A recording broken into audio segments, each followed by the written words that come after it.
Il modo più semplice per definire le cellule staminali è dire che sono le cellule giovani. Le cellule giovani, come tutti i giovani, capaci di riprodursi attivamente. E quindi, partendo dall'embrione e dai primi stadi dell'embrione, dove le cellule che costituiscono l'embrione hanno la capacità proliferativa massima e di dare luogo a tutti i tipi di cellule dell'organismo, questa capacità poi man mano con la crescita dell'individuo si va riducendo, ma rimangono delle cellule staminali adulte anche nei vari tessuti e costituiscono una riserva in grado di riparare, entro limiti fisiologici, i danni che vari tessuti e organi subiscono.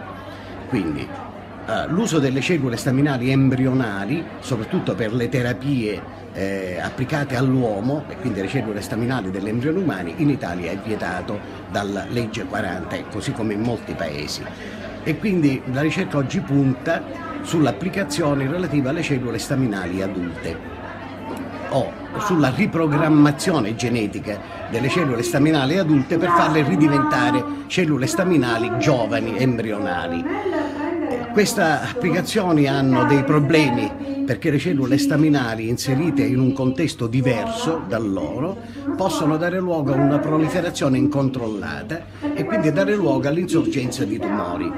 E quindi bisogna andare molto cauti appunto nelle terapie applicative con le cellule staminali, bisogna essere sicuro che il rimedio non sia peggiore del male.